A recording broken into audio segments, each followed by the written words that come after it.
Assalamu alaikum. Welcome to a mindful Ramadan with the mindful hearts. Ramadan is the month of the Quran. So many people get motivated to reading the Quran, understanding the meaning. But sometimes when it comes to memorizing, many people end up finding excuses. They don't have enough time or they feel like they don't have good memory. Today we have an amazing sister who has, masha'Allah, memorized the Quran at the age of 73, a very dear friend of mine. So welcome, Sister Raya Shokatfard. MashaAllah, such a Thank you pleasure very to much. have you here. Assalamu alaikum. Wa alaikum assalam wa rahmatullahi wa barakatuh. Well, first, before I go into your bio, I always like to share some personal stories. You know, we were both living in Egypt at the same time, and in a country of, in a city of 80 million, we happened to live 5 minutes away from each other. And I have such beautiful memories. You were like a surrogate grandmother to my children, and we would have time at the halaqa together. What do you remember from those days? Oh, this was really wonderful time. I really miss that. Yeah, we both active in giving halaqas, and I found out that, somebody said, this sister Hala Banani is giving halaqa. Where is she? I want to go. She's 5 minutes away from me. I came and I noticed your villa was full of people. I said, there's no reason I need to give halaqa. I will go to her halaqa. It was such a pleasure having you. And I remember, mashallah, we had a beautiful sisterhood. It was lovely, international. We had sisters from all over. And one of the things I remember, whenever my husband was on his business trips, you would come and stay the night with us. So you were like family, mashallah. Yeah, I felt like a family because just you were my family. You see, We're still family. Now to give you, mashallah, background, Sister Raya, mashallah, had 2 bachelor degrees, one in mass media and another in Islamic studies, and 2 masters where she had, mashallah, a master's in mass communication and TV journalism. And you were also a real estate broker, right? To Langkawi, Malaysia. Is that correct? the real estate broker, I was 30 years in California. 13 years? 30. 30 years, mashallah.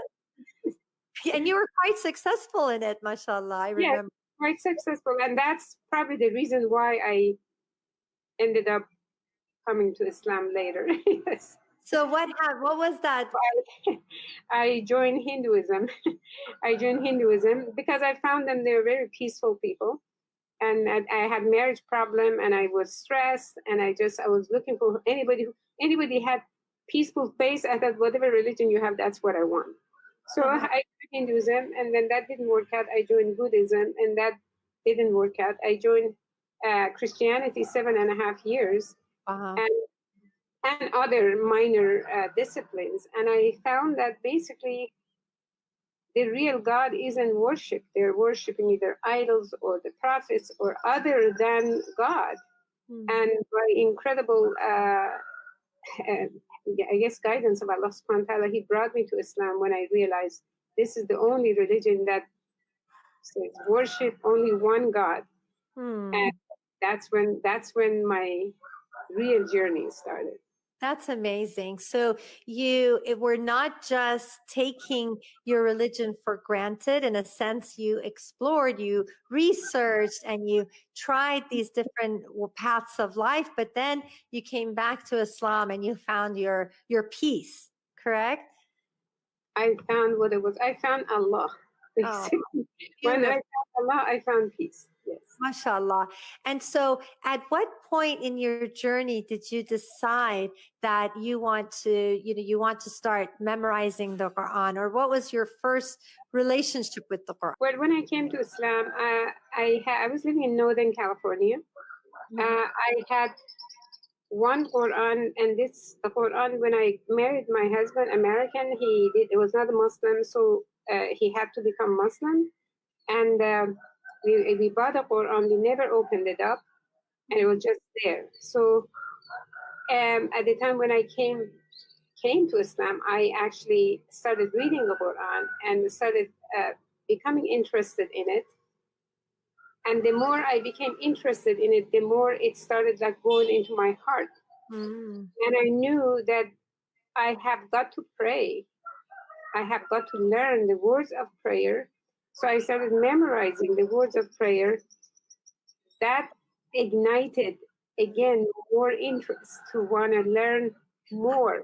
You know, when I came to Islam, it was something serious. It was not something that, you know, if you're raised as a Muslim, you just live as a Muslim. You kind of take it for granted. You don't think anything of it. You just say, okay, I'm Muslim. That's good. For me, I had come to something that I was very interested in, extremely interested in. So I wanted right at the beginning to understand. I didn't want to pray and, you know, say the words that I don't understand what I'm saying. Right at the beginning, I started memorizing the words of prayer, and then I extended it. So what I used to do is, I should have brought my Quran. In fact, I still have that Quran. Nice. I put one side of it, I put down, like, for example, if it's a Bismillah, and the other side says, in the name of Allah. I put one on top of Bismillah, one on top of in the name of Allah. Ar-Rahman, I put two on top of this, two most gracious. You know, I kept putting numbers on top of corresponding Arabic, English. Then I would put them on a 3x5 cards. And then I would go, usually I walk usually in nature. That's been my habit. And I'm taking the 3x5 cards and looking at the Arabic word, English word, memorizing. And this is how it began. That's amazing. So at that time, I guess they didn't have the word by word Quran, and you were making the, correlation between the Arabic and the English, and you wrote it down on a flashcard, and then you'd go into nature, which is, I mean, you used a lot of psychology to make the studying not only easier for yourself, but pleasurable, because I know you love nature. So you'd go on your nature hikes and have these flashcards that you would review. So that's amazing, masha'Allah. Especially if I'm memorizing one word, what would really go deep in my heart is, this is not just an Arabic. I'm not just reading an Arabic book. This one word is uttered by Angel Gabriel. This one word is from Allah. I'm memorizing a secret scripture, the words of a secret scripture. It's not just, I'm not just memorizing Arabic. So I was like in an awe all the time. I'm memorizing. This is awesome. You know, I'm memorizing this. I'm excited about it. This is what was a driving force for me to then start memorizing the surahs, you know, memorizing verse by verse by Yeah. understanding the meaning. MashaAllah. And that's such an important uh, issue that you bring up, the understanding, because many times people memorize and they are just parroting it. It's, Arabic is not their mother tongue, and they're, pressured to memorize, but they don't really get they don't get the impact of it because they're not understanding it. And it doesn't change their hearts or their character because they don't understand it. So the fact that you put so much emphasis on the meaning, I think, is so critical that it penetrates your heart. So I'm sure that as you were studying it and memorizing it, it started to change you. What was the change that the Quran had on you? Well, you know, at the time when I came back to Islam and I started understanding the Quran better, uh, I had issues with marriage, problem with marriage. I was stressed. You know, I was a single mom, two kids. I was taking care of my mother. I was taking care of business. So imagine the amount of stress I was experiencing. And when I came to Islam, it seems like the more I came to know Allah, the more I feel like, you know, there's just this heavy load on my shoulder. I feel like slowly it is coming off. It is amazing. It was like incredible. It's coming off because I was relying on myself that I have to do everything I have to do. Physically, I have to do everything. But if I have peace, I know Allah is there. Allah is watching.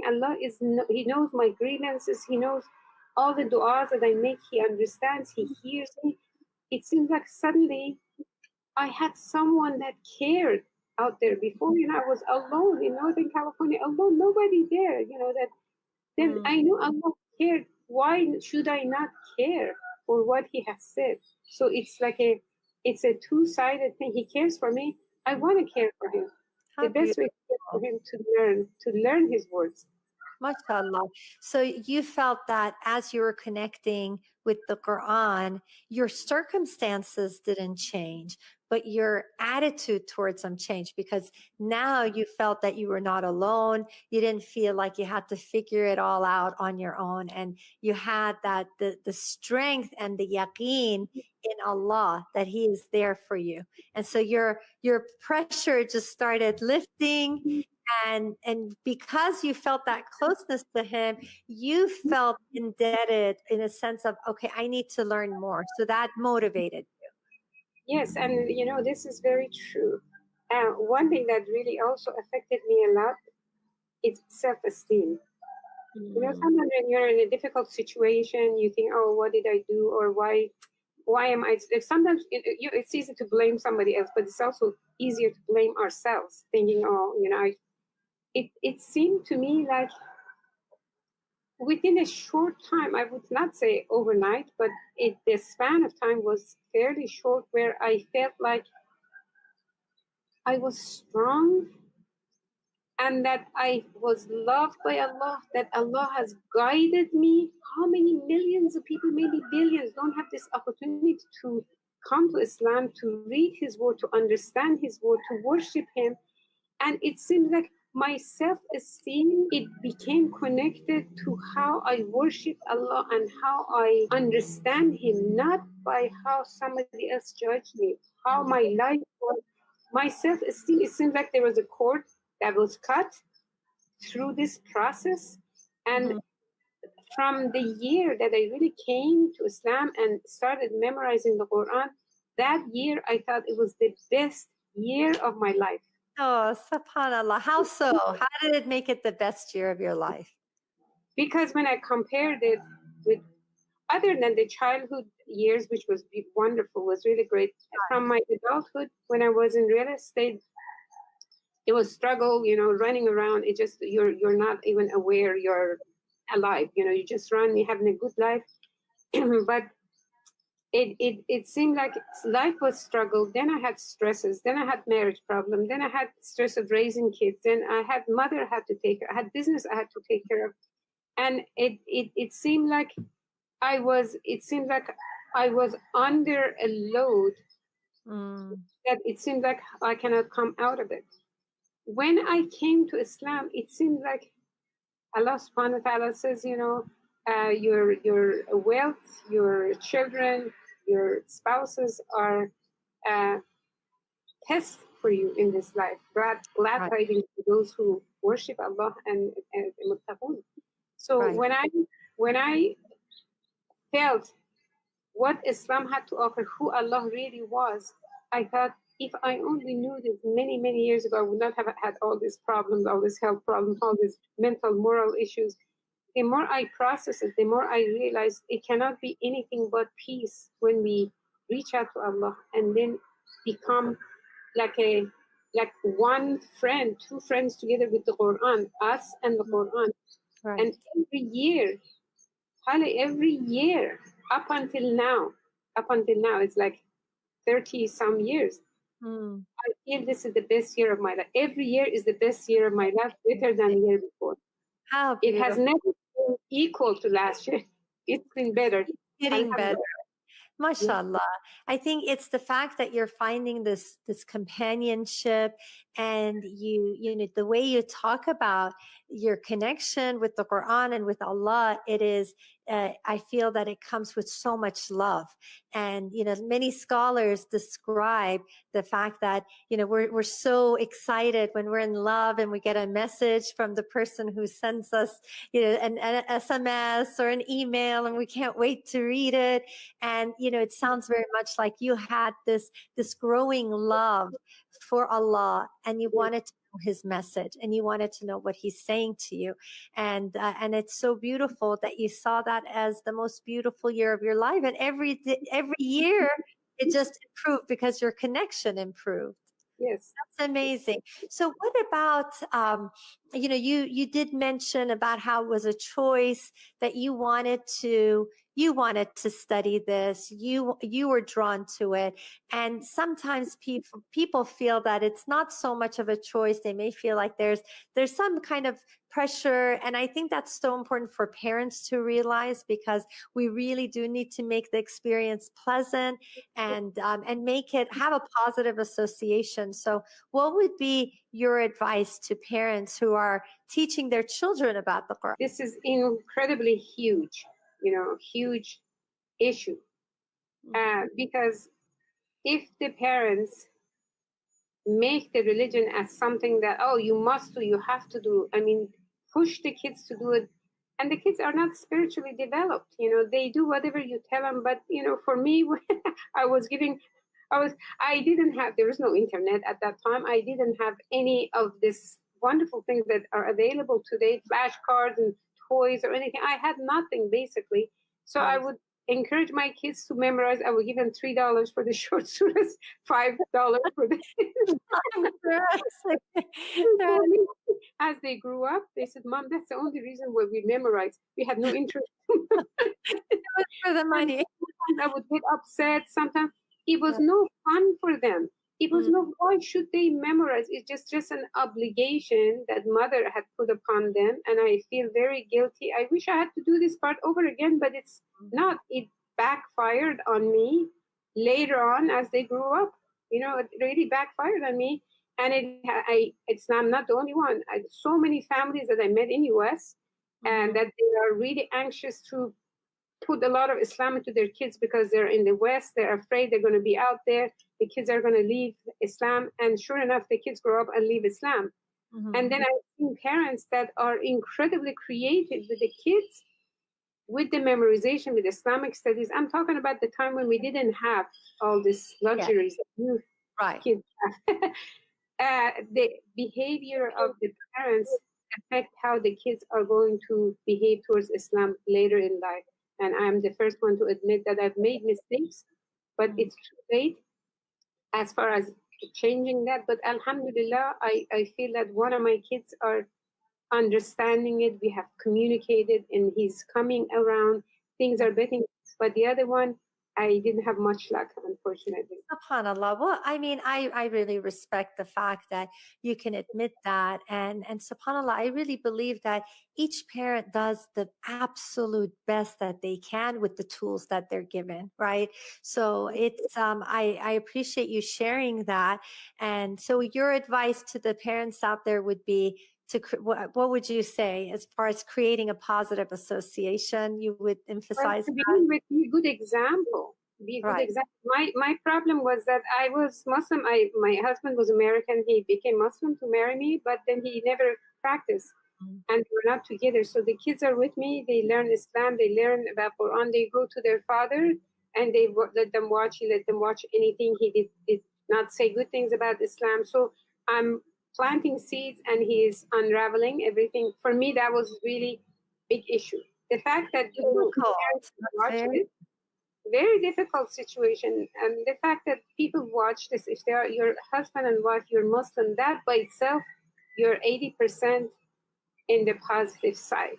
The other part is how parents treat each other affects the children. The famous thing in US, they say, if you want to see how kids are doing, look at how parents are treating each other.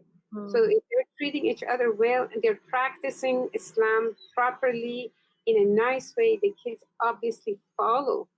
But if the parents are giving some negative views of with their own behavior, and then they force the kids to learn Islam, it's a contradiction there. So my idea is to make the house, your home, be a loving family home, and find creative ways to teach your children Islam or the memorization. Memorization is difficult for the kids. Doesn't mean anything to them. If 5-year-old memorize, 7-year-old, what does it mean to them? They do it because they see your face, you're excited, you're glad, it's really good. I mean, this makes them excited. So it is really how you do it, it's what's going to make a difference. That's beautiful. So just making sure that the methodology is very positive. So going back to your memorization, you had said that initially you were writing it down on note cards, you're walking and reviewing and you're learning the meaning. What else did you do in the process of memorization? Well, the best thing that happened to me was somebody right towards the beginning. I don't know whether it was maybe 2 or 3 years after I had started memorizing on my own, struggling. Somebody gave me a CD of Mm. Sheikh Al-Husari at that time, and I believe he's the first one who made something like this. There was a CD that you could click on it, and I several times you could listen to it again and again and again. This was like for me was heaven. Made I, it easy, right? Because it was before it so was the good. tape recorder, you have to keep going back, find the Yes, right. yes, I had a tape. I did that. It's just very difficult. I had Sheikh Manshawi, and it was very difficult. I could not follow. I would listen to him, and at the beginning, each ayah would take me between 100 to 150 times to Wow. listen and repeat. It was not just so much at the beginning, for several years. It was between 100 to 150 times. Not only I wanted to sound like him because I did not have the tajweed rules. I did not know the tajweed rules. So I wanted to sound exactly like him. So I am listening to him and listening again. How did he say it? Listening again. So that, and I also loved his recitation. I wanted to memorize to sound exactly like him, not just memorize. It had to be just So like him. you wanted to aim really high, mashallah. Aim high. It had to be Mrs. Sheikh Hussein. I Mashallah. wanted. I didn't want anybody to hear me. That was not it. Right. When I sounded good, I loved hearing myself. Mm. Sometimes I've had teachers later on. Later on, when I had teachers, when they recite an ayah, the pronunciation is perfect. But I seem like I don't like to listen to this more than once or twice because it didn't sound like Sheikh Hosseini. So Right. sound following, and there's right now there are so many wonderful apps. One app I really, really recommend. First of all, my CD finally fell apart. You overused. Overused it. I could not find it. Find another one in Egypt. That one didn't work. Later on, alhamdulillah, when I got finally internet and this telephones that have ability to use apps in it, there's an Mm. app called QuranExplorer.com. Okay. QuranExplorer.com, and it's free for at least the Juz'am. You can choose the Qari who you want to choose to memorize with. You click a surah. How many ayahs do you want? You Hmm. can actually choose how fast, how slow he should Oh, recite. nice. Okay. And the meaning has the tafsir, but of course, I think after the last juz, you have to pay, and you have most of these options. I think it's under a paid option. I have been with this for many years now, Mm. and I cannot leave it because it has helped me so much. So I still listen even up until now that I just finished. As I'm finishing, I'm still one ayah would maybe could take me up to 50 times to listen, memorize, sound like him. But now I know the rules. It's a lot easier, and I also know the meaning. I know the grammar, the tenses. I know better. It's so Right. much easier for me. That's amazing. So this repetition and being consistent, I think that's the key, right? Taking small steps, but being consistent. And that's what the Prophet ﷺ encouraged us to take small steps and being consistent in the good deeds that we do, because sometimes people get motivated. They're excited. They want to, let's say, memorize a certain number of pages, but then they may not be able to sustain it. So I think sustainability is important as well, and not pressuring yourself. It took you how many years to complete it? About 30 years. 30 years. I mean, mashallah, I admire that. I admire it. You know why? Because it is that consistent act. It's being consistent. And mashallah, tabarakAllah, it's such a form of inspiration for so many of the sisters that are watching. There's no more excuses. You know, some people will say, I have no time, or people in their 40s and 50s, they say, oh, my memory is bad. So what would you say to those sisters who are making all these excuses about memorizing Quran? Well, they're excuses, exactly what you said. They are excuses. Right. Actually, I don't blame them. This is human nature. You know, it's something that is uncomfortable. You find a way to get out of it, but then part of you is like, you know, bothering you. But this is the word of Allah. You know, there's so much barakah in it. I mean, you're pulled from one end to another. Yash. I mean, after I put my I posted this on Facebook. I got literally thousands of people and hundreds contacted me, said, now I got motivated. I was lazy. Now I got motivated. Because motivation, sometimes as human, we need some kind of a motivation. My motivation is I wanted to know Allah more. I had come to something that I was looking for so many years. I wanted to know Allah more. For me, that was motivation. And the more I learned, the more I felt good, my inside and out. I was feeling absolutely wonderful. I felt like I had, it's like all the other purposes I had in life, they were good. They were legitimate. They were good, Right. wonderful. This became my number one purpose. And Right. honestly, I don't think I lost more than maybe total of 30 days.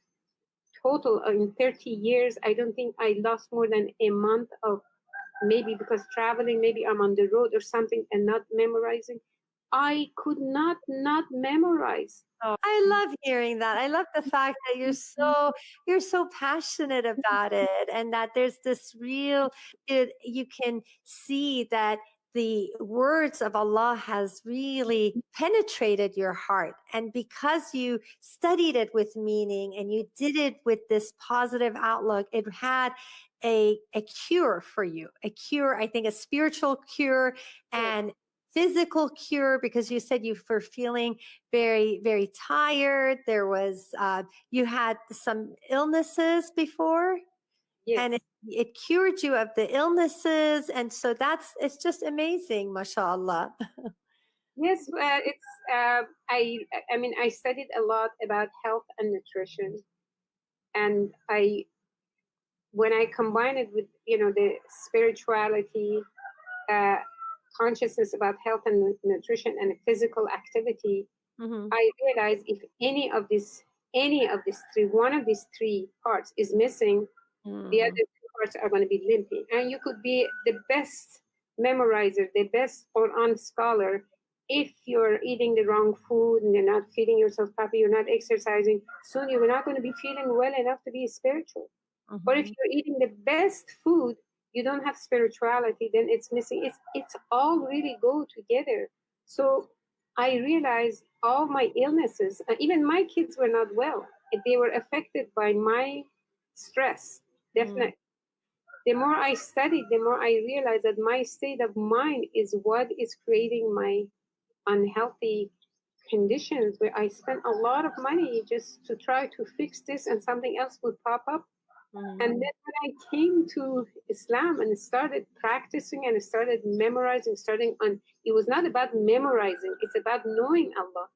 When I started making relationship with Allah and feeling this security, you know, He is there for me. No matter what other thing is out there, He is there for me. He hears me. He knows my troubles. I come to Him. I ask Him for, you know, aid, for help.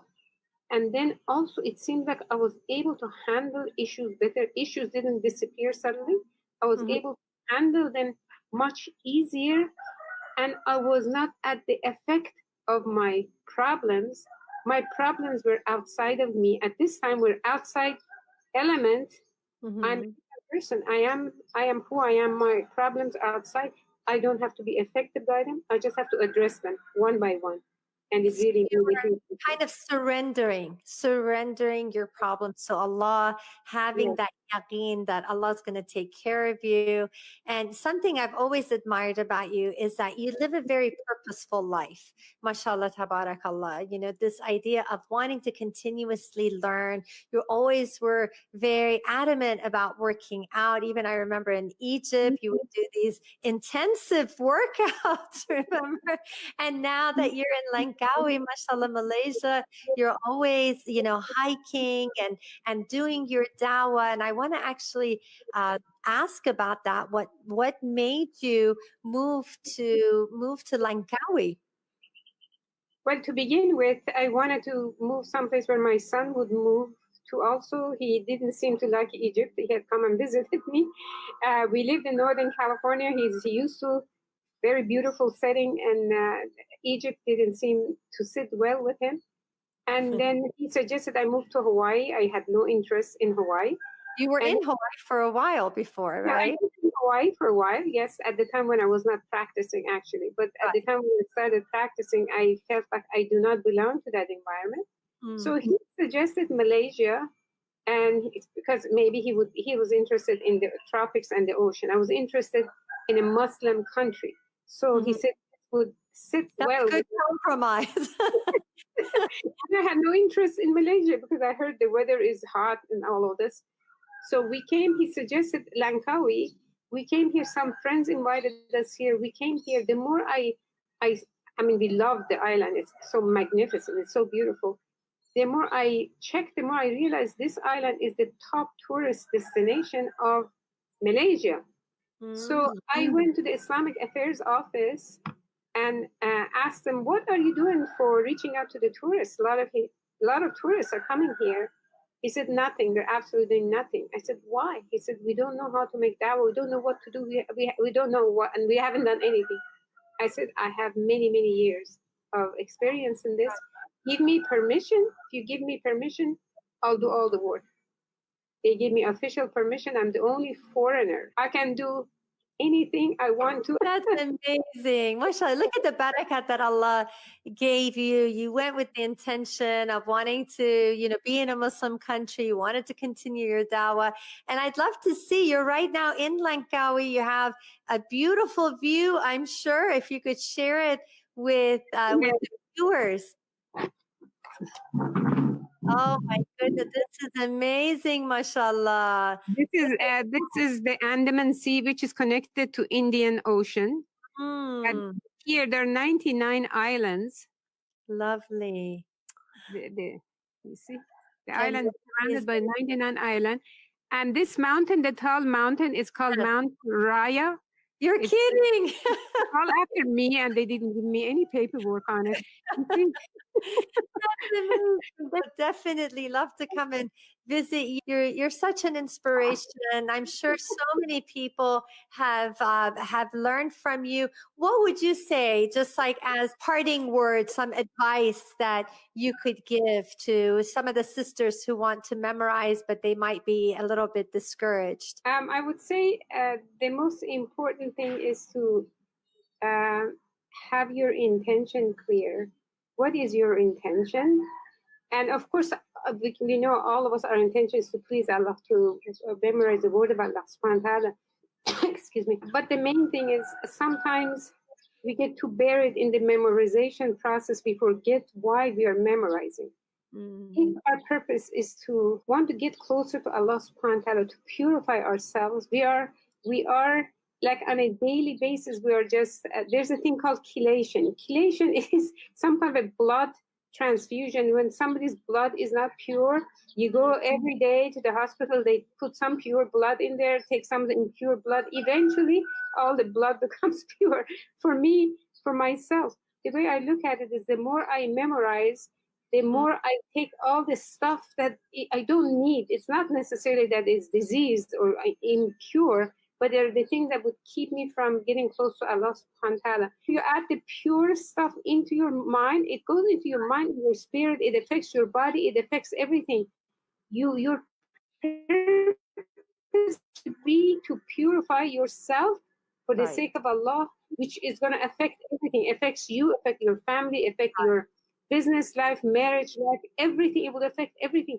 This memorization, you have no idea how much it affects so many things. If we realize this by itself, we would not want to put anything on top of this as a top priority. This should be our top priority. I think we have to clarify our intention. I love the fact that you're saying how it cleanses us. And I also feel it elevates. It elevates you from pettiness. It elevates you from the things that are very trivial. And I remember stages in my life, especially when I was in Egypt, I got very inspired. I was working with the sheikh, working towards my ijaza, and also with some memorization with these groups. And at that time, I felt the most at peace. And I felt that anytime I was on my walks, I was just reviewing what the verses were rather than, oh, he said this or she said this. And it just totally elevates you. You have more important things to be concerned about. Your heart is consumed with the words of Allah, and everything else I feel became so trivial. So I like that you reflect on that it is a form of elevation of your thoughts, elevation of your heart, and you don't get consumed by the pettiness. So one is we have to purify our intention. And what else would you recommend? I think everybody wants to have peace. I don't think there's anybody in this world say, I have peace already, it's perfect, I have enough. Right. We all are looking for peace. Yes. And I suggest the best way to have peace is to let the word of Allah become like it becomes inside of you, in your mind, in your heart, in your body. You live, it's like it affects your self-esteem to begin with. Yes. You're not affected as normal other times. My suggestion is to concentrate on getting rid of the elements in your mind that are actually interfering with your closeness with Allah and in your process of memorizing the Quran. I'm not saying that from today to tomorrow all of a sudden all your problems would go away. They do not go away, but it all depends how you deal with it, how you look at it. Right. The Quran can help you ease this process and move you from one stage to another, inshallah. How beautiful. So just looking at it as a form of guidance and stay committed. You, mashallah, you had perseverance. You are an example for us. And I'm sure many sisters have been inspired, like the thousands of people who have been reaching out to you. And I'm sure many sisters who are tuning in now want to, connect with you, and they have lots of questions. So how can people get in contact with you? Well, I have a personal Facebook page, and I also have official Facebook page. My personal Facebook page is under my own name, Raya, Raya. Mm-hmm. Last name is Shokatfard. Okay. Facebook. The joining that, or also you can go to Raya Shokatfard official. This is my official page where I have my articles and my videos there. So sometimes I cannot take so many friends requests. Maybe I would not see it or something, but you can always go to my official page. But I can receive messages as well, answer messages, respond messages, inshallah. So I hope to see you there. That's great. I'm sure many people will reach out. Please follow Sister Raya Shokatfard and get her videos, get all the beautiful information. She's always recording videos. I watch it and I feel like I've taken a virtual vacation. It's so lovely, mashallah, and always beautiful words to give and reminders. So it's so lovely to see. I miss you so much. It's been several years now, I think 7 years. What advice do you have for me? Because you are like an older sister to me, and I would love to learn from you. So any words of advice? First of all, you're being very nice. I'm exactly the same age as your mother. So let's keep exactly the same age. You are the same age as my mom. My advice is to strive to have peace and be happy and have peace with the people. So many times I notice that people get caught in conflicts and it takes away their peace, and nothing is worth losing that peace. So it's important to achieve that peace and maintain it. Mhm. And my suggestion is, I've said enough about the word of Allah, the Quran. Well, another suggestion that I have that has really helped me a lot, in as much as possible, spend time in nature. Spend Mm. time in nature, eat good food, healthy food, and exercise. Make sure mind, body, spirit, three of them are balanced. If one of them is missing or is limping, the other two would be limping. If they haven't, they will be limping. Try to hold a balanced life. And as Hyla knows, I walk up 500 steps, to go to waterfall. Amazing. I bicycle ride. I do things. I am not affected by the age because I keep it up. I'm always doing it. Affects my MashaAllah. mind, mentality, I want to and be like you at 70. First of all, you don't look even over 55, mashallah. So whatever you're doing works. I So don't feel that sisters, 73. your mind is working great, mashallah, tabarakAllah, your body, because in every area you're working on it. Your mind, you've been memorizing the Quran, so that's an amazing form of exercise. You are daily taking all these, are exercising, and so this is this is the best remedy. Inshallah, we can follow your footsteps, literally. It's been such a pleasure. I give you a virtual hug. Now, if you don't come to see me, I have witnesses. A Oh few no, it's my pleasure. It's my pleasure and my honor. Wallah. Yeah, it's not an empty promise. I would love to. I would love to. Yes, May Allah facilitate for us to reunite, inshallah. I mean, yeah, Rab, it was very nice. Thank you for inviting me to your Oh, talk. Hope it's to see an you honor. soon. It's an honor to have you. And thank you so much for sharing your light and your inspiration. You're welcome. Thank you. Isn't she absolutely amazing? See that all of you are listening attentively, and I want to hear from you. Let me know right now. Write a comment and what inspired you? What words did she say that just resonated? And what steps are you going to take? Because we really need to take action, right? If we want to make lasting change, we got to take action. It's not just showing up and listening and being inspired, but take that one little step, that one little baby step that will get you to get closer to your goal. So I always like to share some words of wisdom from the Mindful Heart, some gems. We'll call them Mindful Hearts Gem. And for those of you who are not maybe familiar with the Mindful Hearts, this is a subscription that I started a program last year, right after Ramadan, to help the sisters to make those lasting changes, to build self-esteem, to learn emotional intelligence. And we are, mashallah, growing. Everyone is evolving. And we'd love for you to share in that, inshallah. One of the gems I want to share with you, first of all, reflecting on what Sister Raya has said, in that the way she was able to achieve this was that the very important point that whatever your mind can perceive and believe, it can achieve. So this is a very important concept. If we don't have that ability to even see our goals, we won't be able to achieve it. She had that vision. She felt that this is something that she can achieve. And because she set out to do it and she believed in it, she did it, mashallah. And another point that is very critical is that she lived a purposeful life.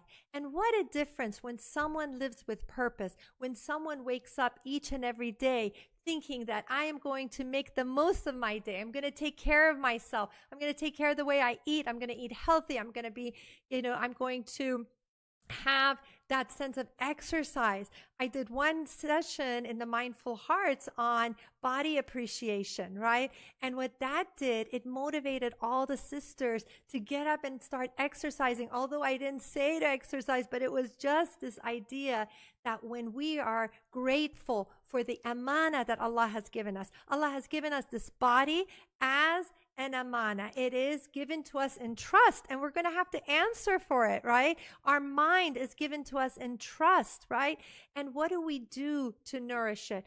So because, mashallah, she set out, she had a purposeful life, she had a vision of what she wanted to achieve, and she followed through, and she kept up with her health, masha'Allah, tabarakAllah, she was able to achieve it. And we really should aspire for that. Such a source of inspiration, mashallah. So please jot down, what is it that you have learned? What is it that resonated with you? And a little bit about the mindful hearts. You could be a part of this amazing sisterhood that we have, that we meet on a weekly basis with live lessons. And then there's almost 70 hours of videos on how to build your self-esteem, how to build your emotional intelligence, how to be a better person and achieve your goals. So this doesn't have to end here. You can be a part of our group, and the sisterhood will grow, inshallah. The mindfulhearts.com. It's only $10 a month, very affordable. I just want to help as many people as possible to achieve their goals. So inshallah, we can all be inspired by this. I definitely want to be like Sister Raya at 74, mashallah, going up 500 steps and, memorizing. And mashallah, this is what makes her mind so sharp, because she's exercising it. When you're learning something new, actually, that is a way of fighting Alzheimer. They encourage you to learn a new skill. I remember my uncle, when he was experiencing Alzheimer's, so he started learning some new skills. I think he actually started playing the piano just to get that activity going. But imagine memorizing the Quran, and not only does that help you mentally, but spiritually as well. So inshallah, that we can set some goals for ourselves, whether that's just one ayah a day, whatever you're capable of. Don't overwhelm yourself, and just inshallah, we can achieve any goal, and this is the platform, right? We are 30 days to jumpstart our life. And inshallah, you're getting inspired and motivated with each and every speaker, and you can take the information and apply it in your own life in order to achieve your own goals. So jazakallah khairan for joining in. Jazakallah khairan. Salam alaikum.